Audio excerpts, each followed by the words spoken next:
Doa. Bismillahirrahmanirrahim. Segala puji bagi Allah. Dibuka majlis Dewan Rakyat dengan menyebut nama Allah yang Maha Pemurah, yang Maha Pengasih. Kepadanya terpulang segala puji-pujian, kepada Rasul-Rasulnya selawat salam kehormatan, kepada sekalian orang yang taatkan Allah. Ya Allah, yang bersifat Maha Hikmah, limpah keadilan, yang menanggung kewajipan ke atas pemerintah dan ahli majlis pemesyuaratan bagi mentadbir maslahat masyarakat pergaulan, mudah-mudahan sentosa aman, makmur limpah kebahagiaan, meliputi sekalian penduduk negara Malaysia.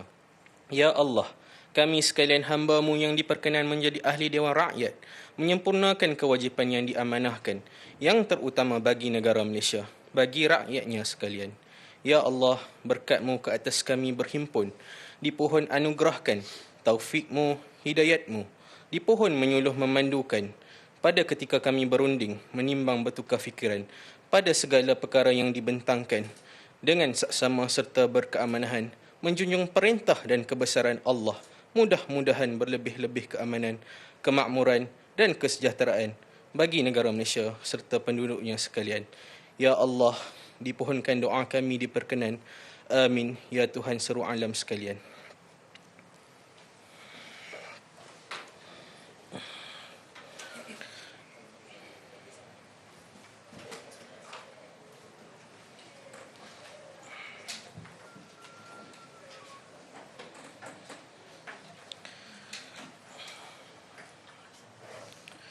Aturan-aturan mesyuarat dan usul-usul. Ucapan di bawah usul berkenaan perkara takbir kerajaan. Peraturan Mesyuarat 17. Ahli yang berhormat bagi kawasan Jerantut. Silakan. Terima kasih kepada Yang Dipertua. Pertamanya saya mohon maaf terlewat sebab jadual pun dipindah lewat. Ya. Cuma seboleh saya harap selepas ini bagi notis lebih awal lah. Minta maaf ya pihak menteri. Tuan Yang Dipertua, pertama saya ingin merakamkan terima kasih saya kepada Tuan Yang Dipertua dan Parlimen Malaysia atas peluang yang diberikan untuk saya mengusulkan isu tempatan di Khamah Khas ini. Ikan patin merupakan haiwan ternakan yang paling digemari dan popular di Temeloh dan Jerantut, dan ia sudah menjadi makanan tradisi di Jerantut, sama ada masak pais tempoyak ataupun masak asam rong. Saya yakin menteri pun dah pernah rasa. Ya? Sebab dia biasa datang ke Jerantut. Namun, sejak bulan Disember tahun lepas, bekalan ikan patin ini semakin berkurangan sehingga kan mempengaruhi nisbah supply ataupun demand, di mana harganya di pasaran melonjak naik tatkala stoknya semakin terhad. Apabila saya mengadakan kunjungan ke sangkar ikan patin bersama dengan para peternak yang menternak 10 hingga 15 sangkar setiap seorang, rata-ratanya anak-anak muda, masing-masing memberikan jawapan yang sama, iaitu kemandirian benih ikan patin yang kini sudah menurun sehingga 35% sahaja. Misalnya, sekiranya satu sangkar patin, ikan patin itu dilepaskan 2,000 ekor benih, hanya 700 ekor sahaja yang berjaya membesar dengan baik sebelum dituai, berbanding dulu dengan kemandirian benih ikan patin boleh mencecah antara 65% hingga 70%. Tuan Yang Dipertua, tujuan saya membawa isu ini ke Khamah Khas tidaklah untuk mempromosikan ikan patin Jerantut, tetapi ikan patin merupakan penjana ekonomi tempatan yang besar di Jerantut, di mana adanya penjualan dan pembelian yang sangat konsisten daripada rakyat Jerantut dan daripada pelancong-pelancong. Saya yakin Jabatan Perikanan sudah pun memberikan terbaik dalam membantu para penternak ikan patin agar dapat meningkatkan kembali peratusan kemandirian benih ikan patin, sekaligus meningkatkan bekalan ikan patin memasuki pasaran melalui inisiatif seperti program SPEKS, iaitu Sistem Penyampaian dan Khidmat Sokongan Pengembangan, dan ada juga inisiatif lain yang memberi bantuan benih ikan serta bantuan banjir yang memberikan benih ikan dan makanan secara percuma. Namun keadaannya masih lagi tidak bertambah baik kerana kemandirian benih ikan yang diberikan masih lagi pada aras yang sama. Jadi, saya mohon agar pihak kementerian boleh melihat perkara ini dari sudut bagaimana kerajaan perlu melabur dalam penyelidikan dan pembangunan kepada benih ikan patin yang lebih tahan lasak dalam menghadapi cabaran air sungai yang semakin mengeruh. Sekian, terima kasih. Ya, Tuan Ketua, lebih dulu saya ucap terima kasih lah kerana saya memohon soalan itu nak jadi nombor 1 sebab saya nak ke airport KLA 2. Terima kasih atas kerjasama yang peluang dan juga Tuan Speaker. Kementerian Pertanian dan Keterjemian Makanan melalui Jabatan Perikanan Malaysia DOF telah menjalankan penyelidikan dan pembangunan kepada benih ikan patin yang lebih tahan lasak dalam menghadapi cabaran air sungai yang semakin mengeruh, antaranya melalui pemerkasaan plan pembangunan bakar dan benih aquaculture bagi menghasilkan benih dan induk yang daya tahan melalui program Nucleus Breeding Center dan Broodstock Multiplier Center. Sehingga kini terdapat 490 buah nursery benih ikan swasta di seluruh Malaysia yang menyumbang lebih 5 bilion ekor benih setahun. Manakala 6 unit darinya dari Jerantut, di mana sumbangan pengeluaran sehingga September 2023 sebanyak 46 juta ekor. Banyak, dan Jerantut kawasan yang saya sering menjala ikan. Yang nilainya lebih kurang RM920,000. Kajian-kajian berhubung penternakan ikan patin termasuk kebolehdayaan benih ikan termasuk ikan patin yang dilaksanakan oleh Institut Penyelidikan Perikanan IPP Gelemi Lemi Negeri Sembilan.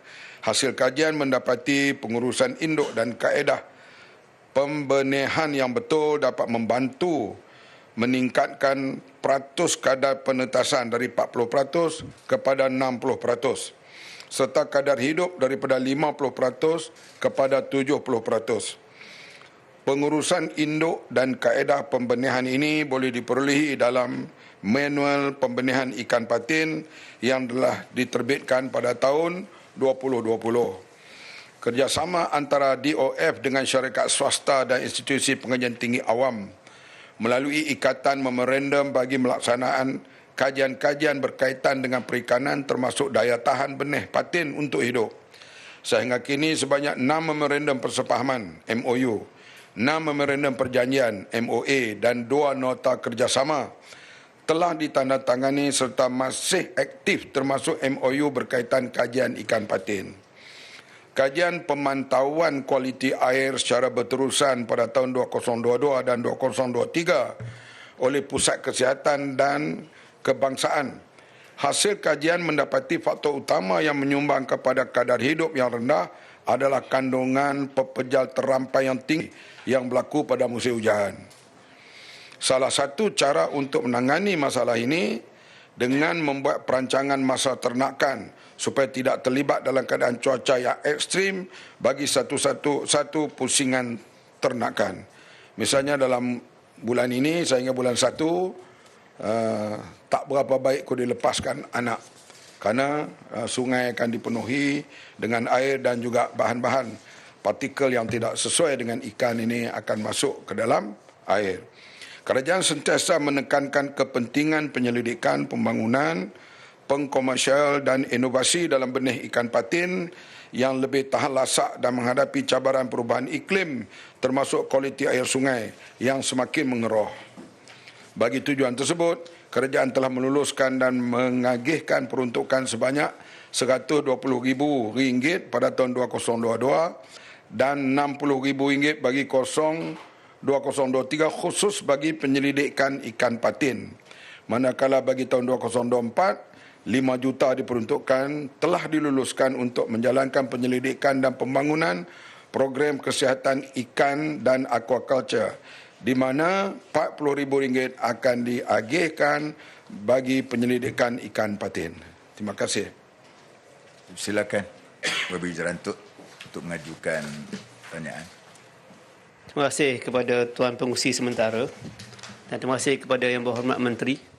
Dan saya dengan rasmi menyebut Yang Berhormat Menteri datang ke Jerantut sekali lagi. Ya, sebab ramai kawan-kawan tanya saya bila Menteri nak turun. Kawan-kawan lama dia. Ya.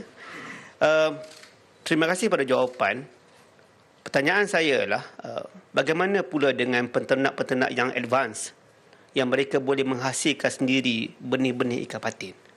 apakah bentuk bantuan yang boleh kerajaan berikan kepada mereka dalam mereka menghasilkan benih yang ada kemandirian yang boleh handle dengan suasana sungai yang ada sekarang. Dan yang kedua, sedikit sahaja, bagaimana pula bantuan kepada mereka dalam musim-musim tukujuh ni. Seperti yang Berhormat Menteri sebut tadi, musim tukujuh ni banyak ikan yang mati kerana banyak bendasing dalam sungai dan air sungai yang meningkat. Terima kasih. Mereka yang nak buat kajian bersendirian itu insya-Allah akan dibantu oleh pihak DOF. Jadi dan supaya benih ikan yang dihasilkan itu boleh menepati kehendak DF, sebab DF ni dia satu badan yang kena kontrol lah di seluruh Malaysia. Sebab kadang-kadang benih yang dihasilkan itu tidak dapat mutu tinggi, maka DOF nanti akan dipertanggungjawabkan. Jadi DOF kena tahu, tapi kita menyokong kalau ada hasil benih nak dibuat dalam bentuk sendirian. Bantuan kerajaan akibat daripada sangkar rosak, benih yang mati dan sebagainya boleh memohon kepada melalui pejabat perikanan daerah dan pejabat perikanan negeri. KPKM telah menyalurkan sebanyak 2.66 juta melalui untukan pembangunan semula projek agro makanan untuk membantu semua penternak aquaculture yang terkesan akibat banjir. Artinya boleh mohon. Jadi mohon negeri dan juga peringkat daerah. InsyaAllah pada 2023 sebanyak 192,000 telah diluluskan untuk penternak yang tertejas. Ini negeri faham. Ini artinya ni hak yang lepas lah. Yang akan datang peruntukan ada insyaAllah. Cuma kena aktif memohon. Terima kasih. Ahli yang berhormat bagi kawasan Paya Besar. Bismillahirrahmanirrahim. Assalamualaikum warahmatullahi wabarakatuh. Terima kasih Datuk Yang di-Pertua. Saya ingin membangkitkan berkenaan isu penguatkuasaan gaji minimum sebanyak RM1,500 Malaysia yang mana ada majikan yang masih tidak melaksanakannya dan mengambil kesempatan atas kesempitan hidup pekerja yang memerlukan pekerjaan untuk membiayai perbelanjaan harian. Datuk Yang di-Pertua, tahun 2003 menyaksikan kos sara hidup menjadi cabaran utama buat penduduk tidak kira di bandar ataupun di luar bandar, berikutan peningkatan import barangan ke Malaysia yang menjadi harga makanan terus meningkat. Ini belum lagi termasuk kos-kos lain seperti peningkatan sewa atau ansuran rumah, peningkatan bayaran ansuran kenderaan, peningkatan harga barang seperti baju, peralatan elektrik dan sebagainya. Peningkatan kos sara hidup secara menyeluruh ini memberi kesan terhadap rakyat terutamanya golongan B40. Dasar gaji minimum yang mula dilaksanakan pada tahun 2013 merupakan hasil daripada perjuangan pekerja yang berpanjangan di dalam negara kita. Dalam tempoh sedekad yang lalu, peningkatan kadar gaji minimum secara berperingkat adalah dari RM900 hingga ke RM1,500. Peningkatan gaji minimum ke RM1,500 yang berkuat kuasa melalui bulan Mei tahun 2022 sepatutnya dilaksanakan oleh semua majikan. Tetapi kerajaan telah memberi kelonggaran kepada majikan-majikan yang mengupah kurang daripada 5 orang pekerja untuk tidak perlu membayar mengikut kadar gaji minimum baru sehingga 1 Januari 2023. Ramai pekerja dari golongan B40 yang masih menerima kadar gaji minimum lama iaitu RM1,200 Malaysia sebulan telah menunggu dengan penuh harapan bahawa mereka akan mendapat peningkatan gaji RM300 menjelang 1 Januari 2023. Apakah langkah kerajaan untuk membantu peniaga kecil yang tidak mempunyai keupayaan untuk menaikkan gaji minimum pekerja mereka? Rakyat yang tersepit dengan kesempatan hidup terpaksa akur dan menerima gaji lebih rendah daripada yang sepatutnya. Saya juga ingin bertanya kepada Yang Berhormat Menteri dan kerajaan, bagaimanakah penguatkuasaan yang dibuat dan apakah tindakan yang diambil untuk memastikan majikan mematuhi perintah ini? Yang Berhormat Menteri, adakah kerajaan juga akan mewujudkan mekanisme untuk menyiasat secara telus semua syarikat yang mendakwa bersedia untuk membayar gaji mengikut kadar gaji minimum yang baharu dengan alasan masalah aliran kewangan yang tidak baik? Jika didapati syarikat berkenaan benar-benar menghadapi keadaan sedemikian, adakah kerajaan akan membantu syarikat tersebut dengan menyalurkan bantuan terus kepada pekerja-pekerja yang diupahnya? Yang Berhormat Menteri, adakah kerajaan sedar akan tanggungjawab besar dalam memastikan sesebuah undang-undang itu benar-benar dikuatkuasakan supaya ia mencapai objektif penggubalan dasar sebegini demi membantu pekerja yang majoritinya kategori terbawah B40. Sekian, terima kasih Datuk Yang di-Pertua. Tak Yang Hormat Menteri untuk menjawab. Terima kasih Yang Berhormat Paya Besar kerana menanyakan soalan berkaitan dengan gaji minimum. Tuan Yang di-Pertua, kerajaan sentiasa memandang serius berkenaan agenda penstrukturan semula gaji, terutamanya melalui pelaksanaan Perintah Gaji Minimum. Penilaian semula kadar gaji minimum dari masa ke semasa dilaksanakan berdasarkan senario pertumbuhan ekonomi negara dan perubahan kos sara hidup rakyat. Kementerian Sumber Manusia melalui Majlis Perundingan Gaji Negara MPGN sedang dalam proses melaksanakan kajian semula Perintah Gaji Minimum. Kajian semula ini perlu dilaksanakan sekurang-kurangnya sekali dalam tempoh 2 tahun, selaras dengan peruntukan Seksyen 25 Akta Majlis Perundingan Gaji Negara 2011 Akta 732. Pelaksanaan kajian semula ini penting dalam usaha memastikan pelarasan Perintah Gaji Minimum yang dibuat adalah bersifat evidence-based policy. Kajian ini dilaksanakan melalui kaedah empirical kajian lapangan iaitu pengumpulan data prima. Dapatan daripada analisis data prima, kajian lapangan ini merupakan input penting dalam usaha penilaian kadar gaji minimum. Tuan Yang di-Pertua, bagi memperkukuhkan kajian ini, analisis kuantitatif dilaksanakan berdasarkan data-data pentadbiran daripada pelbagai agensi termasuk Jabatan Perangkan Malaysia, Kementerian Kewangan, Bank Negara Malaysia, SME Corp dan juga dari agensi-agensi lain yang berkaitan. Ini bertujuan menilai keupayaan ekonomi dan impak terhadap pasaran buruh negara dalam menetapkan kadar baru gaji minimum. Penentuan gaji minimum di dalam kajian semula ini juga mengambil kira indikator-indikator sosioekonomi seperti pendapatan garis kemiskinan PGK, penengah gaji atau median wage dengan izin yang menggambarkan keupayaan majikan untuk membayar gaji, kadar pengangguran, produktiviti buruh dan perubahan indeks harga pengguna yang mencerminkan kos sara hidup. Untuk makluman Dewan Yang Mulia, sehingga kini fasa pelaksanaan kajian semula telah siap 80%. Jawatankuasa Teknikal Perundingan Gaji Negara telah selesai melaksanakan perundingan awam dan 15 sesi libat urus di seluruh negara. Pada masa sekarang, Jawatankuasa Teknikal Perundingan Gaji Negara sedang dalam proses menyediakan laporan kajian.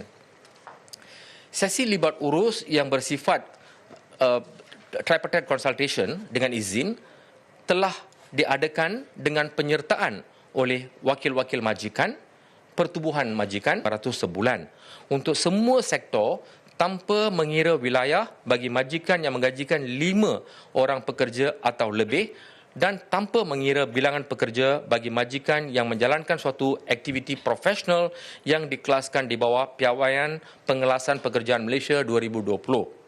Dalam usaha untuk membantu peniaga kecil membuat persediaan yang sewajarnya, kerajaan telah memberi 2 kali pengecualian pelaksanaan Perintah Gaji Minimum 2022 kepada majikan yang menggajikan kurang daripada 5 orang pekerja. Pengecualian pertama diberikan bagi tempoh 8 bulan iaitu dari 1 Mei 2022 sehingga 31 Disember 2022. Manakala pengecualian kedua diberi selama 6 bulan iaitu dari 1 Januari 2023 sehingga 30 Jun 2023. Keputusan penangguhan ini dibuat adalah kerana kerajaan prihatin kepada peniaga kecil yang masih belum pulih sepenuhnya ekoran perniagaan yang terjejas semasa pandemik COVID-19. Selain itu, kerajaan juga mengambil kira memorandum daripada pelbagai pihak yang terlibat yang menyatakan bahawa mereka terpaksa menanggung kos tambahan akibat daripada pelaksanaan Perintah Gaji Minimum 2022. Pengecualian selama 14 bulan secara keseluruhan itu dapat memberi peluang untuk peniaga kecil menyelaras dan mengimbangi keperluan kewangan yang sedikit sebanyak akan membantu memulihkan kedudukan ekonomi syarikat. Tuan Yang di-Pertua, Yang Berhormat Paya Besar turut membangkitkan isu berkaitan penguatkuasaan dan tindakan yang diambil oleh Kementerian Sumber Manusia untuk memastikan majikan mematuhi Perintah Gaji Minimum 2022. Kerajaan sedar akan tanggungjawab besar dalam memastikan sesuatu undang-undang itu benar-benar dikuatkuasakan supaya ia mencapai objektif penggubalan dasarnya. Justru itu, Kementerian Sumber Manusia melalui Jabatan Tenaga Kerja Semenanjung, Sabah dan Sarawak sentiasa mengambil pelbagai langkah proaktif bagi memastikan pematuhan majikan terhadap Perintah Gaji Minimum 2022 dengan 1. Memberi khidmat nasihat berhubung arahan yang dikeluarkan oleh Kementerian Kewangan Malaysia. 2. Menjalankan pemeriksaan dari masa ke semasa. Yang ketiga, menjalankan siasatan aduan yang diterima daripada pekerja. Dan yang keempat, mengambil tindakan pendakwaan dengan denda maksimum sehingga RM10,000 bagi setiap pekerja apabila disabitkan kesalahan di bawah Seksyen 43 Akta Majlis Perundingan Gaji Negara 2011. Tuan Yang di-Pertua, sehingga 31 Oktober 2023, Jabatan Tenaga Kerja Semenanjung, Sabah dan Sarawak telah menjalankan sebanyak 53,287 pemeriksaan terhadap majikan daripada pelbagai sektor. Daripada jumlah tersebut, sebanyak 857 majikan didapati tidak mematuhi Perintah Gaji Minimum 2022 dan notis pematuhan telah dikeluarkan kepada majikan terbabit. Dalam masa yang sama, iaitu bagi tempoh 1 Mei 2022 sehingga 30 September 2023, sebanyak 3,844 aduan telah diterima oleh Jabatan Tenaga Kerja Semenanjung, Sabah dan Sarawak berhubung ketidakpatuhan majikan terhadap kadar gaji yang ditetapkan di bawah Perintah Gaji Minimum 2022. Berdasarkan pemeriksaan yang dilaksanakan dan aduan yang diterima, Jabatan Tenaga Kerja Semenanjung, Sabah dan Sarawak telah membuka 1,280 kertas siasatan. Daripada jumlah tersebut, sebanyak 113 pendakwaan telah dilaksanakan atas kegagalan majikan membuat bayaran gaji mengikut Perintah Gaji Minimum 2022 dengan amaun denda berjumlah RM262,100. Tuan Yang di-Pertua, kementerian ini akan terus aktif melaksanakan aktiviti penguatkuasaan dan pendidikan pemburuhan serta khidmat nasihat bagi memastikan majikan patuh terhadap Perintah Gaji Minimum 2022 demi membantu pekerja yang majoritinya kategori terbawah B40. Sekian, terima kasih. Silakan Yang Berhormat Paya Besar. Terima kasih Datuk Yang di-Pertua. Terima kasih Yang Berhormat Menteri atas jawapan. Pertamanya saya ucapkan terima kasih kerana memberi jawapan yang agak terperinci. Cumanya angka-angka yang disebutkan tadi nampak macam bagus. 58,000. Tetapi kalau kita nak bandingkan dengan jumlah syarikat yang ada di Malaysia ini kan jauh bezanya. Not even 10% pun. Sebab kita ada yang berdaftar pun more than 1 million. Jadi itu persoalan yang pertama. Adakah Yang Berhormat Menteri berpuas hati dengan semakan yang buat 58,000 dan kita kena pasti 857 yang tidak mematuhi peraturan atau Perintah Gaji Minimum 2022. Yang keduanya, Yang Berhormat, inflasi meningkat dan kita tahu ini membebankan rakyat. Tetapi syarikat-syarikat ni Yang Berhormat Menteri suka mengambil kesempatan. Walaupun kita memberi kelonggaran 5 pekerja di bawah 5 orang, kita tak perlu nak laksanakan perintah tersebut dalam tempoh yang kita bagi moratorium. Cumanya bagaimana kementerian Yang Berhormat melihat yang mereka ni mengambil kesempatan di atas pekerja yang tidak didaftarkan, sama ada EPF atau SIP. Mereka mengambil pekerja harian. Tak boleh ke metodologi diubah semasa kita membuat penguatkuasaan untuk melihat jumlah cukai yang dibayar kepada LHTN daripada kita melihat KWSP atau SIP yang mendaftar. Kerana sebagai contoh, kalau pertanian didaftarkan 4 orang pekerja, ia tidak perlu mematuhi perintah tersebut. Tetapi hasil yang didapat ini tak menggambarkan jumlah pekerja yang berada dalam tersebut. Yang ketiganya, Yang Berhormat Menteri, kita tahu laporan 80%, lagi 20% akan siap. Adakah Kementerian Yang Berhormat akan untuk bagi laporan ini ke pihak umum supaya ahli Dewan Rakyat mengetahui tentang apa yang dinyatakan dalam laporan tersebut dan bagaimana Yang Berhormat Menteri melihat dasar progressive wage ni dan bagaimana keselarasan dan keseragaman polisi yang dibuat di antara progressive wage dengan minimum wage. Terima kasih, Datuk Yang Pertua. Terima kasih, Pak Yang Besar. Tak Menteri. Tuan Yang Dipertua, terima kasih Yang Berhormat Pak Yang Besar. Pertama sekali, berhubung dengan isu sama ada saya rasa puas hati ataupun tidak dengan pencapaian setakat ini dengan pemeriksaan yang telah dibuat terhadap kilang-kilang dan juga kepada majikan-majikan di seluruh negara. Memang untuk makluman Yang Berhormat, sejak tamatnya pandemik COVID-19 ini, kita mendapati bahawa ramai dari kalangan majikan-majikan merasakan bahawa peningkatan gaji minimum kepada 1,500 ini sangat membebankan dan mereka merasakan bahawa mereka memerlukan tempoh masa yang lebih panjang untuk kita melaksanakan gaji minimum 1,500 ini. Walau bagaimanapun, seperti mana yang disebut oleh yang berhormat tadi, pihak kerajaan telah pun memberi moratorium kepada mereka dan penguatkuasaan diteruskan. Walau bagaimanapun, daripada penguatkuasaan yang dilaksanakan setakat ini, kita mendapati bahawa sebahagian besar daripada majikan memang mengikuti dasar gaji minimum. Tetapi ada sebahagian kecil yang merasakan gaji minimum ini adalah sangat membebankan dan mereka mengharapkan untuk kerajaan untuk teruskan dengan moratorium tersebut. Tetapi kita tidak boleh meneruskan moratorium tersebut sebab kita juga harus melihat kepada kebajikan pekerja-pekerja itu sendiri. Jadi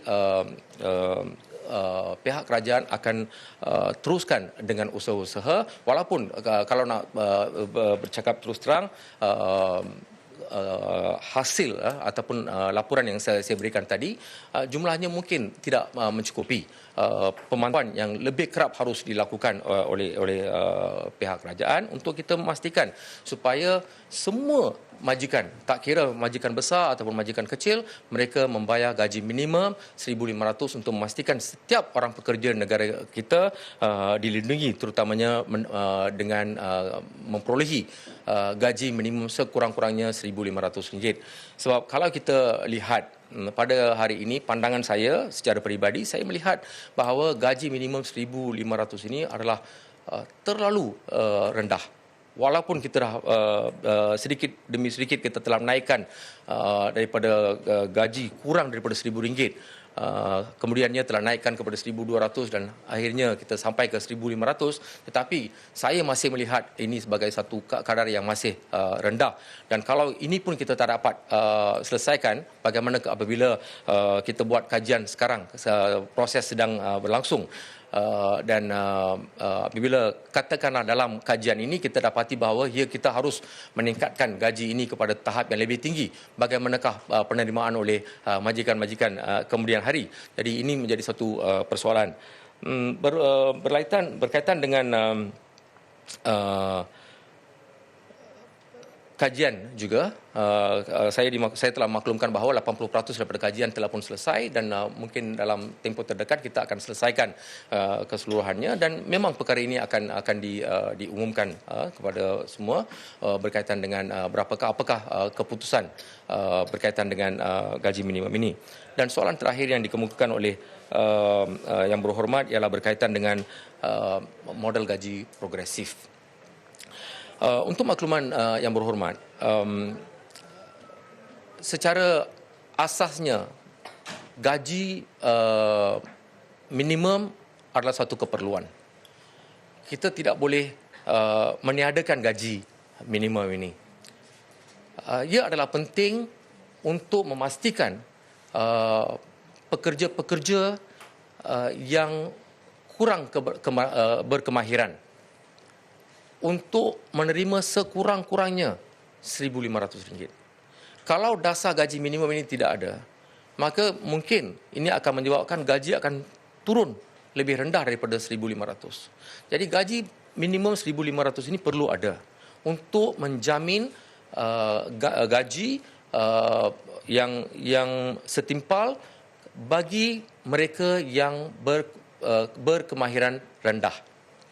Tetapi apabila saya mengadakan rundingan dengan beberapa persatuan perniagaan dan majikan-majikan, rungutan daripada mereka ialah mereka mengatakan bahawa dia ada 2 orang pekerja. Contoh, dia ada pekerja A, dia ada pekerja B, dan pekerja A dia mempunyai kemahiran yang tinggi walaupun dia baru masuk kerja, sebagai contoh, baru masuk kerja, mungkin bekerja setahun, tapi dan seorang lagi yang mungkin kemahirannya terlalu rendah, mungkin dia tu malas, tidak produktif. Dan bila kita melaksanakan gaji minimum 1,500, dia diwajibkan untuk membayar gaji yang sama untuk pekerja A dan untuk pekerja B. So dia rasa, dia bukan kata dia tak mau bayar gaji minimum, tetapi dia rasa sistem ini tidak adil. Dia kata, saya sebagai majikan, bagaimana saya nak bagi 1,500 untuk seorang yang mempunyai produktiviti yang tinggi dan gaji yang sama untuk bagi seorang yang produktivitinya rendah. Jadi, untuk menyelesaikan masalah ini, maka kita telah melihatkan kepada beberapa model yang sedia ada, model gaji yang sedia ada, dan kita dapati bahawa satu daripada model gaji yang bersesuaian untuk negara kita ialah model gaji progresif, di mana di bawah model gaji progresif ini kita akan memberi pertimbangan yang sewajarnya, ataupun majikan akan memberi pertimbangan sewajarnya kepada seorang pekerja yang mempunyai produktiviti yang lebih tinggi. Maka mereka yang mempunyai pekerja yang mempunyai produktiviti yang lebih tinggi akan diberi gaji yang lebih tinggi berbanding dengan pekerja yang kurang produktif. Tetapi pada masa yang sama kita akan kekalkan gaji minimum. Jadi sebagai kesimpulan, saya boleh katakan bahawa gaji progresif ini adalah sebenarnya sebagai satu pelengkap kepada gaji minimum. Yang berhormat, saya rasa itu adalah penjelasan saya. Terima kasih Tuan Yang di-Pertua. Terima kasih, Menteri. Ahli yang berhormat bagi kawasan Paya Besar. Terima kasih Datuk Yang Pertua, terima kasih Yang Berhormat Timbalan Menteri. Datuk Yang Pertua, saya ingin mengutarakan situasi terkini berkenaan keperluan kerajaan melalui pihak kementerian untuk membina institusi pendidikan awam yang baharu, iaitu sebuah sekolah menengah kebangsaan di kawasan Gambang yang berada dalam kawasan Dewan Undangan Negeri Lepah dan di bawah Parlimen Paya Besar. Datuk Yang Pertua, untuk makluman, keperluan yang diutarakan ini adalah disebabkan oleh beberapa faktor yang perlu diberikan perhatian. Pertama, isu ketidakseimbangan nisbah jumlah sekolah dengan bilangan pelajar yang semakin bertambah menyebabkan berlakunya kepadatan di sekolah-sekolah sedia ada di kawasan Gambang. Kapasiti yang tidak mencukupi ini mengundang suasana yang kurang selesa yang akan mengakibatkan keadaan yang tidak kondusif kepada anak-anak muda yang sedang belajar. Seperti sedia maklum, penambahan taman perumahan di sekitar kawasan berkenaan semakin banyak dan akan ada lagi penambahan taman perumahan yang sedang dalam perancangan. Keadaan ini secara tidak langsung menyebabkan perkembangan pembangunan populasi masyarakat dan keluarga meningkat, seterusnya akan meningkatkan terhadap keperluan pendidikan untuk anak-anak mereka. Datuk Yang Pertua, masyarakat di sekitar kawasan berkenaan menghantar anak-anak ke sekolah yang paling hampir dengan mereka, iaitu Sekolah Menengah Gambang dan Sekolah Menengah Kebangsaan Seri Mahkota. Kapasiti bagi kedua sekolah ini semakin hari semakin meningkat, ekoran penambahan pelajar yang bersekolah di kawasan tersebut. Kedua sekolah ini menampung kawasan yang meliputi 14 lokaliti perumahan yang berkapasiti seramai 25,000 orang penduduk. Sudah pasti jumlah ini amat membimbangkan dengan kapasiti dan kemampuan sekolah yang sedia ada, tidak mampu menampung keadaan yang berlaku. Datuk Yang Pertua, tambahan pula kawasan ini juga termasuk dalam perancangan bandar baharu Paya Besar yang sedang dirancang pembangunannya akan datang. Sehubungan itu, pihak kerajaan perlu bersedia dalam penyediaan kemudahan institusi pendidikan di kawasan berkenaan selari dengan pembangunan yang akan berlaku seperti penambahan kediaman baru dan kemudahan aktiviti ekonomi baru. Datuk Yang Pertua, justru itu saya ingin mendapatkan penjelasan dan pendirian pihak kerajaan berkenaan situasi ini dan apakah jadual kerja untuk memulakan inisiatif penyelesaian masalah tersebut. Saya mohon jaminan kerajaan agar menimbangkan perkara ini dengan penuh komited demi keselesaan rakyat. Sekian, terima kasih Datuk Yang Dipertua. Terima kasih Paya Besar, minta Timbalan Menteri untuk menjawab. Terima kasih Datuk Yang Dipertua, terima kasih Yang Berhormat.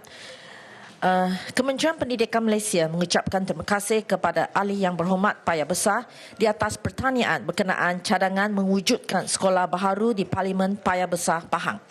KPM sentiasa berusaha secara berterusan dalam memastikan penyediaan kemudahan sekolah adalah mencukupi bagi keperluan masyarakat setempat. Perkara ini penting bagi memastikan murid-murid berpeluang belajar dengan selesa, kondusif dan dapat memberi fokus kepada pembelajaran dengan baik. Untuk maklumat Ahli Yang Berhormat, berdasarkan data KPM pada Oktober 2023, terdapat 3 buah sekolah menengah dalam jarak 14 km di kawasan sekitar Gambang. Sekolah-sekolah tersebut adalah Sekolah Menengah Kebangsaan Gambang, Sekolah Menengah Kebangsaan Sri Mahkota dan Sekolah Menengah Kebangsaan Lepar Hilir. Kesemua sekolah tersebut masih lagi beroperasi secara satu sesi. Berdasarkan data kapasiti sekolah KPM, sekolah menengah tiada ada di kawasan Gambang masih berupaya untuk menampung keperluan dan penambahan enrolment murid. Walau bagaimanapun, bagi pelan jangka masa panjang dan mengambil kira penambahan taman perumahan di sekitar kawasan Gambang semakin banyak, KPM melalui Jabatan Pendidikan Negeri Pahang sedang meneliti keperluan dan mengenal pasti cadangan awal tapak bagi pembinaan sebuah sekolah menengah baharu di kawasan tersebut. KPM akan mengemukakan permohonan pembinaan sekolah menengah baharu dalam rancangan Malaysia 5 tahun setelah selesai urusan pemilikan cadangan tapak tersebut. Walau bagaimanapun, kelulusan permohonan ini adalah tertakluk kepada keutamaan dan kedudukan kewangan kerajaan. Untuk maklumat Ahli Yang Berhormat juga, berdasarkan data KPM pada Oktober 2023, terdapat 3 buah sekolah rendah di kawasan sekitar Gambang. Sekolah-sekolah tersebut adalah SK Gambang, SK Sri Mahkota dan SK Lepar Hilir 1. Kesemua sekolah tersebut masih lagi beroperasi secara satu sesi kecuali sekolah SK Gambang. Sekolah ini beroperasi secara 2 sesi dengan 19 kelas dan enrolment murid di sekolah ini adalah seramai 728 orang. Bagi meredahkan kepadatan di SK Gambang, KPM telah diluluskan projek pembinaan bangunan tambahan 12 bilik darjah, pusat sumber, bilik-bilik khas dan lain-lain kemudahan di sekolah tersebut dalam rancangan Malaysia ke-12 Rolling Plan 1 tahun 2021. Status pelaksanaan projek ini adalah di peringkat fasa pembinaan. Untuk maklumat Ahli Yang Berhormat, KPM mengambil langkah yang proaktif untuk mencari jalan penyelesaian yang terbaik bagi menangani isu penyediaan kemudahan pendidikan terutama di kawasan yang sedang dan rancak membangun. Antara langkah dan usaha yang diambil oleh pihak KPM bagi mengatasi masalah tersebut adalah mengawal pendaftaran murid di sesebuah sekolah, penambahan bilik darjah di sekolah sedia ada dan pembinaan sekolah baharu berdasarkan keperluan dan kesesuaian tapak. Dalam konteks pembinaan sekolah baharu, KPM akan melaksanakan analisis keperluan secara terperinci dengan mengambil kira bilangan dan kapasiti sekolah sedia ada, kepadatan penduduk di kawasan sekitar, liputan kawasan tadahan catchment area dengan izin, serta perancangan pembangunan berdasarkan perbincangan bersama-sama pihak berkuasa tempatan PBT bagi sesebuah kawasan. KPM komited bagi mengenal pasti keperluan prasarana dan kemudahan infrastruktur pendidikan dari semasa ke semasa berdasarkan kesesuaian dan keperluan dalam kalangan masyarakat setempat khususnya di Parlimen Paya Besar agar menepati hasrat dalam perancangan Bandar Baharu Paya Besar. Sekian, terima kasih. Terima kasih Datuk Yang Bertua, terima kasih Yang Hormat Timbalan Menteri atas jawapan dan komitmen untuk membina sebuah sekolah menengah lagi di kawasan Parlimen Paya Besar dalam kawasan Lepar. Saya amat menyanjung tinggi. Cumanya saya minta kepada Yang Hormat Perdana Menteri supaya lokasi tapak tersebut berbincanglah dengan pihak pejabat saya. Kenapa? Kerana saya takut ada miscommunications dengan apa yang sedang dirancang dalam Bandar Baru Paya Besar 2030. Bandar Baru Paya Besar ni, untuk makluman Timbalan Menteri, dia berada di kawasan Gambang, dekat dengan Universiti Malaysia Pahang, dan kawasan dulunya adalah Malaysia Electrical Corporations. Kita dah tukar kepada Malaysia Education Center. Jadi bertepatanlah dengan hasrat kementerian. Yang keduanya, saya minta supaya juga dilihat di kawasan Lepar Yang Berhormat Perdana Menteri, bukan 3 sahaja sekolah kebangsaan. Di Lepar Hilir itu ada 2 dan 3. Lepar Hilir 2 ni dah tersesak sebab dia terpaksa menanggung pelajar daripada Taman Gambang Damai berdepan dengan Bukit Gambang Resort. Saya kira SK Lepar Hilir 2 juga perlu diberi penekanan kerana ramai sangat Yang Berhormat Perdana Menteri di SK Lepar Hilir 2 ni kerana dekat dengan taman mereka. Jadi yang ketiganya, saya rasa strategi kawalan pendaftaran untuk masuk baru ni bukan strategi yang baik kerana rumahnya selalunya dekatlah dengan pelajar. Itu yang paling penting supaya bukan sahaja seperti mana kehendak kementerian, bukan sahaja untuk mereka belajar, tapi hubungan komuniti itu penting. Bayangkan kalau sekolah tu jauh, mak bapak nak pergi sekolah, nak berhubung, dan sudah pasti falsafah kementerian Yang Berhormat tak akan tercapai. Yang berikutnya, saya nak sentuh satu Yang Berhormat. Semasa saya di Kementerian Kewangan, kita dah usaha untuk buat satu sekolah. Dia panggil SK Pahlawan. Walaupun dia bukan dalam kawasan saya, di kawasan Parlimen Pekan, tetapi saya dapat maklumat bahawa SK Pahlawan tak dapat dibina dalam kawasan kamp tentera. Jadi saya harap ada satu tapak di Taman Mahkota Aman yang memang telah diperuntukkan tanah untuk dibina sekolah kebangsaan. Dia begini Yang Berhormat, apakah kepentingan SK Pahlawan ini? Semasa saya mengusahakan supaya wujudnya SK Pahlawan ini kerana SK Wira. SK Wira dah jadi 2 sesi, overflow, kerana kaki tangan tentera dan masyarakat, sebahagiannya masyarakat saya, walaupun dia duduk bukan dalam Parlimen Paya Besar, Parlimen Pekan, tetapi kebanyakan anak yang belajar di sana adalah anak yang lahir dalam Parlimen Paya Besar. Jadi saya mencadangkan supaya ada lagi satu SK Pahlawan untuk memberi tumpuan kepada anak-anak tentera ini yang begitu ramai dekat markas Angkatan Bersama. Tetapi sebabkan faktor keselamatan, SK Pahlawan tak dapat dibina dalam kawasan kamp tentera. Jadi saya minta Yang Berhormat supaya alihkan SK Pahlawan tersebut ke Taman Mahkota Aman. Dan saya nak minta pandangan Yang Berhormat supaya pelaksanaan ini dapat dilaksanakan. Terima kasih, Datuk Yang Pertua. Terima kasih, Paya Besar. Minta respon daripada Timbalan Menteri. Terima kasih Tuan Yang Dipertua. Terima kasih Ahli Yang Berhormat. Jadi pertama tentang lokasi, tentu saya akan pastikan JPN Pahang akan berbincang dengan pejabat Yang Berhormat. Sekiranya kita memang sudah berhasrat, sudah pastikan ke tapak kita akan berbincang tentang kawalan pendaftaran. Memang kita ada banyak cara, ya, itu adalah satu daripadanya, dan adalah mustahak memang untuk kita mesti sama-sama dengan terutamanya pihak berkuasa tempatan untuk pastikan jika ada pembangunan atau kemajuan yang padat mesti melibatkan pihak KPM kerana ini adalah interrelated. Okay? Memang dengan kedatangan lebih keluarga lagi, lebih rumah lagi, tentu akan menampung ada lebih ramai anak-anak kita yang akan memerlukan masuk ke sekolah. Betul seperti yang diberitahu oleh Ahli Yang Berhormat, memang SMK Gambang tu yang terjauh. Actually di SMK Lepar Hilir, ia adalah 14 km daripada SMK Gambang. Memang SMK Lepar Hilir memang ada kapasiti lagi. Sebab pada masa ini dia sekolah itu ada 40 bilik darjah, tetapi hanya mempunyai 23 kelas dan dalam satu sesi. Tetapi memandangkan 14 km itu agak jauh untuk sesebuah keluarga untuk menghantar anak mereka ulang alik setiap hari. Jadi itulah sebab kita memang nampak ada keperluan untuk menambahkan sebuah sekolah menengah lagi di Gambang. Jadi tentang sekolah pahlawan, Minta maaf sini sebab saya tidak ada data tentang SK Palawan dan SK Wira, tapi saya akan pegawai saya akan ambil maklumat dan akan update kepada yang berhormat secara bertulis, tentang soalan yang berkenaan dengan SK Palawan dan SK Wira. Sekian, terima kasih. Terima kasih jawapan daripada Timbalan Menteri. Akan susah. Ahli yang berhormat bagi kawasan Jerantut.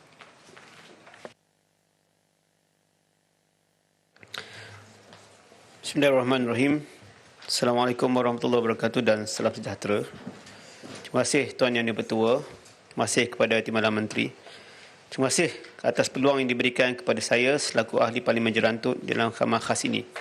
Untuk pengetahuan Yang Dipertua Dewan dan pihak Menteri, Jerantut mempunyai keluasan tanah sebesar 7,563 km persegi dan keluasan daerah ini adalah lebih besar daripada keseluruhan Negeri Sembilan, iaitu 6,686 km persegi. Kawasan luas, ahli parlimen kecil. Tujuan saya menyatakan fakta ini adalah untuk menarik perhatian pihak kerajaan dalam melihat kesusahan rakyat Jerantut bagi menghadapi kehidupan seharian. Mereka perlu mengharungi perjalanan yang jauh serta jalan yang berbukit semata-mata untuk mengeluarkan duit dari akaun bank masing-masing di Bandar Jerantut. Sebagai contoh, rakyat Jerantut yang berada di utara Jerantut, iaitu dari Kuala Tahan, perlu memandu kenderaan selama 1 jam 10 minit untuk ke Bandar Jerantut, iaitu lebih kurang 67 km. Manakala jika dari Kampung Mak Daling, iaitu di utara Kuala Tahan, ia mengambil masa 2 jam 20 minit untuk sampai ke Bandar Jerantut. Dari Kampung Sepadan pula, iaitu Barat Jerantut, ia mengambil masa 45 minit perjalanan dan bersamaan dengan 38 km. Kalau daripada Felda Lepar Utara 3, iaitu Selatan Jerantut, ia sejauh 64 km, iaitu 1 jam perjalanan untuk sampai ke Bandar Utama Jerantut. Ini adalah jarak perjalanan yang paling dekat dan menggunakan jalan utama yang ada di Jerantut. Saya sedia maklum yang pemasangan mesin juruang automatik ATM ini adalah tertakluk kepada pihak industri pembankan dan pelbagai faktor yang harus dipertimbangkan sebelum pemasangan seperti keselamatan mesin juruang automatik ini, kos penyelenggaraan serta tahap penggunaannya. Namun, saya dengan rendah dirinya memohon agar adanya intervensi daripada pihak kerajaan agar impian rakyat Jerantut ini dapat direalisasikan. Antara cadangan tempat yang ingin saya kemukakan untuk pemasangan ATM ini adalah di 5 Petrol di Batu Balai, di Petronas Felda Lepar Utara 3, juga Malaysia dan juga stesen minyak, dan kawasan rehat dan rawat Kuala Tahan ataupun di JT Taman Negara Kuala Tahan. Tuan Yang Dipertua, apabila kita bercakap mengenai pembangunan, keperluan asas komuniti setempat juga harus diketengahkan. Aduan ini merupakan perkara yang lama sudah berlarutan dari zaman sebelum saya menjadi ahli parlimen lagi. Jadi dalam memupuk semangat Malaysia Madani dan seiring dengan amalan tata kelola yang baik, saya berharap agar cadangan saya ini didengari dan diambil serius oleh pihak kerajaan. Terima kasih. Terima kasih Jerantut. Silakan Timbalan Menteri untuk menjawab. Sejuk. Datuk Speaker dia tak sejuk sebab pakai. Datuk Dr. Speaker, bila dapat PhD? Oh, dalam Wikipedia dah ada DR. Boleh kena padam balik. Okey. YB Jerantut YB Jerantut memberi cadangan 3 tempat. Saya ingin memberi jawapan bahawa di stesen 5 Petrol Batu Balai itu kurang 1 kilometer ada 2 ejen bank. Satu bank rakyat, satu BSN. Kemudian cadangan Jerantut untuk Petronas, stesen Petronas Felda Lepar Utara 3, kurang 1 kilometer ada 1 ejen bank iaitu ejen BSN. Cadangan YB Jerantut yang ketiga, kawasan RNR Kuala Tahan ataupun di JT Taman Negara Kuala Tahan, kurang 3 km ada 2 ejen bank iaitu Agrobank dan BSN. Saya ingin maklumkan kepada YB Jerantut dan mereka yang mendapat pengetahuan dalam majlis kita pada sidang Kamar Khas pada petang ini, Ejen bank ni lebih baik daripada mesin ATM. Mesin ATM ini dia ada 3 jenis. Terminal layan diri ni. Terminal layan diri ni dalam bahasa Inggeris self-service terminal, SST. SST yang bukan cukai tu. Itu lain, tu SST service and, sales and service tax. Ini SST juga istilahnya. Self-service terminal ini ada 3 jenis. 1 ATM, 2 CDM, 3 CRM. ATM ni Datuk Yang Berhormat Datuk yang dipertua Kamar Khas kita panggil yang petua saya jarang masuk sini. Maaf. Automated teller machine, ATM, CDM, cash deposit machine, CRM, cash recycling machine. Jadi yang kita tahu kita selalu sebut ATM je, tapi dia ada 3 jenis itu. Yang deposit tu hanya deposit je lah. Namun, kalau kita ada agent bank, apa dia boleh buat? Jadi 3 tempat yang Berhormat sebut tu boleh jadi agent bank. Pertama, dia boleh buat penyimpanan tanpa had. Manalah tahu orang Pelda di situ nak letak RM10,000 di agent bank, boleh. Kemudian pengeluaran maksima inilah satu hal lah. RM1,000 je sehari. Kalau ATM RM5,000 agaknya atau apa juga. Buat pun nak keluar banyak-banyak pun kan. Duit kena jimat, simpan. Jadi maksima 1 hari. Kemudian boleh ada pemindahan dana atau transfer. Agent bank boleh transfer. BSN ke BSN misalnya. Kalau agent bank tu bank rakyat ke bank rakyat. Kalau yang ketiga yang boleh dibuat oleh agent bank ialah untuk membuka akaun. Mesin ATM tu tak boleh buka akaun kan. Tapi di agent bank kita boleh buka akaun. Yang keempat, boleh bayar hutang dan pinjaman. Itu agent bank boleh buat. Dan yang kelima, untuk bayar bil, elektrik, air, astro, top up. Semua boleh buat di agent bank. Dan sebagaimana saya sebut tadi, ketiga-tiga kawasan YB ini boleh dijadikan agent bank. Untuk syarat menjadi agent bank, pertama, dia kena ada lesen perniagaan. Bererti stesen 5 petrol tu boleh mohon. Stesen Petronas Felda Lepah Utara tu boleh mohon. Yang kedua, dia ada perniagaan tetap. Lokasi seperti kedai runcit, petrol station. Dan yang ketiga, bank akan membuat assessment dalam menentukan kapasiti untuk menjadi agent bank. Tapi selalunya kalau dah ada stesen Petronas, dia akan mudahlah lulus agent bank di tempat yang YB Jerantut mohon supaya ada ATM machine. Syarat-syarat untuk ATM atau SST tadi, self-service terminal ATM, CDM, CRM ini, dia kena kesesuaian lokasi, kena infrastruktur pencapaian internet, tahap penggunaan oleh penduduk, keselamatan dan penyelenggaraan. Dalam mesin ATM ni kadang-kadang ada RM500,000 YB Jerantut. Jadi ada kejadian mesin ATM ditarik lah apa semua dengan kenderaan di macam-macam kejadian di ke tempat tu tidak selamat. Tetapi agent bank ni dia kedai runcit yang ada 2-3 orang, 3-4 orang yang di kawasan-kawasan tertentu yang keselamatannya juga terkawal. Begitu juga kalau di stesen Petronas misalnya, dia juga keselamatan agak terkawal. Jadi itulah YB. Saya harap YB puas hati dan saya boleh keluar sekarang. Okey. Terima kasih jawapan daripada tim malam ini. Terima kasih. Silakan YB Jerantut ada soalan. Ya, dah lama tak borak sama kan. Salah kita borak di sini ya. Dulu dah Mufakat Nasional kita borak. Baik. Satu pentas. Satu lift sebagainya. Terima kasih Tuan Yang Dipertua. Saya mendengar jawapan daripada Yang Berhormat Timbalan Menteri dan kita dah buat homework dah pun tentang jawapan itu. Kita dah predict dah jawapan-jawapan tersebut. Pertamanya tentang isu keselamatan.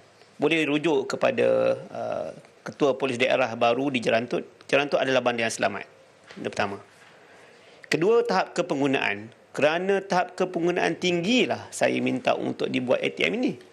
Dan diminta di zaman Cikgu Nazlan lagi sebagai Yang Berhormat Parlimen sebelum ini. Saya membawa suara beliau sebelum ini yang dikata kena keperjuangkan. Isunya ialah isu limited withdrawal RM1,000. Sini kita main dengan penduduk kampung yang bisnes dia tunai. Dia bukannya ada bisnes transaction secara internet. Ikan, Felda, jual beli minyak diesel, kemudiannya dengan penjualan sawit. Ini semua memerlukan kepada jumlah duit yang banyak. Ejen bank ni pula, Yang Berhormat Timbalan Menteri, dia juga bergantung kepada bank yang dia buka.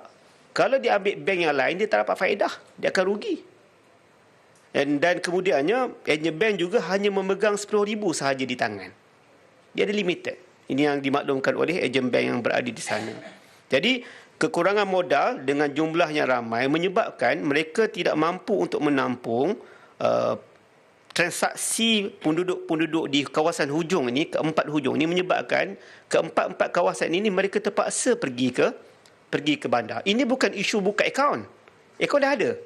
Duit ada, nak transaksi duit. Jadi sebab itu kita letak mesin ATM ini di tempat-tempat yang disebut tadi, kerana tempat itu terbukti selamat. Sebab itu disebut oleh Yang Berhormat Timbalan Menteri tadi, di stesen minyak. Memang itu yang kita cadangkan, sebab dia tempat selamat, ada CCTV dan sebagainya. Jadi saya sebenarnya memang mengharapkan agar perkara ini dapat ditunaikan, kerana bila saya bercakap dengan kawan-kawan daripada contohnya Agrobank, dia kata dia mampu buat, tapi dia perlukan respon daripada pihak kementerian, sebab kerana dia ada proses-proses tertentu. Dia kata pihak Agrobank bersedia untuk mewujudkan ATM di Kuala Tahan jika dapat peruntukan, kerana ramai pelanggan dan pengguna di Ulu Tembeling. Apatah lagi kawasan itu dah jadi kawasan pelancongan Taman Negara. Jadi itulah concern saya, Timbalan Menteri, mohon bantuan dan perhatian daripada pihak kementerian. Terima kasih Dirantut. Silakan Timbalan Menteri. Ada dua lagi kaedah selain daripada ejen bank. Tadi SST ataupun ATM. Yang kedua ejen bank. Yang ketiga ni ialah e-duit desa. Kita boleh melakukan program e-duit desa. Saya rasa YB hari itu dah bertanya, tapi saya ingatkan semula. E-duit desa ni ialah program bank negara. Pegawai bank negara pun ada di sini. Ya. Ia adalah merupakan projek di luar bandar untuk digital bank. Dia mengadakan kempen dan juga pendidikan kewangan.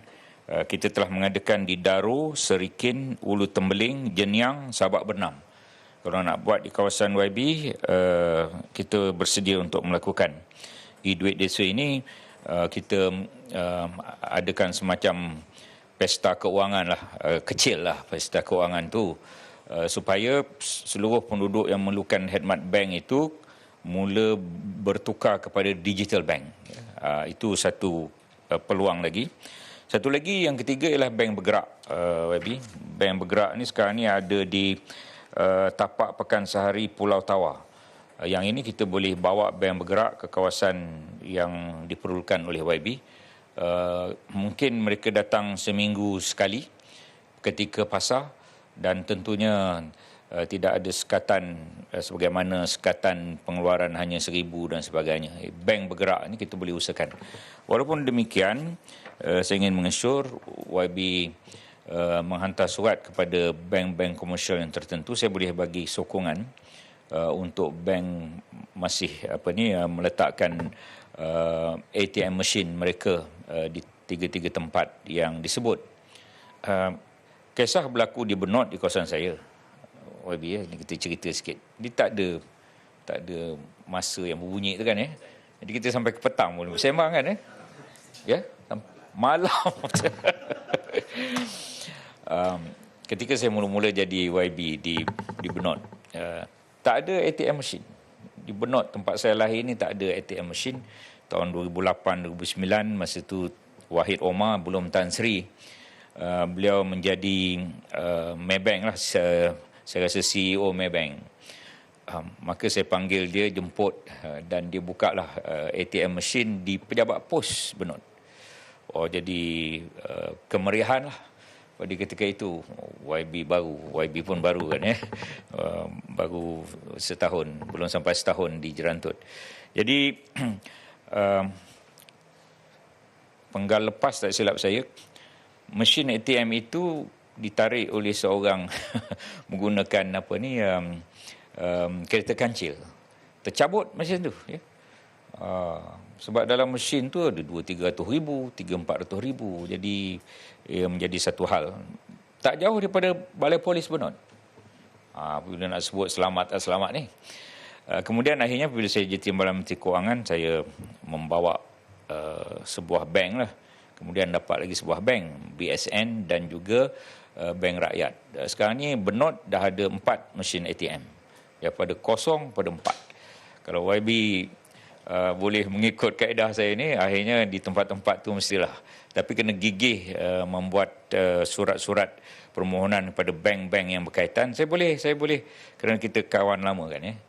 Walaupun sekarang tak berapa kawan. Saya boleh memberikan sokongan daripada Timbalan Menteri Kewangan pada Agrobank menyokong supaya dibuka ATM machine. Saya faham, baru-baru ni saya pergi Pelangai tak ada bank kan, punyalah. Aduh, itu pun dia jadi bahan kempen yang dipetua lah. Tak apa, itu satu hal yang berbeza. Tapi saya nampak di bawah pejabat Pusat Khidmat Ahli Parlimen YB Rara, betul-betul di bawah dia ada ATM machine.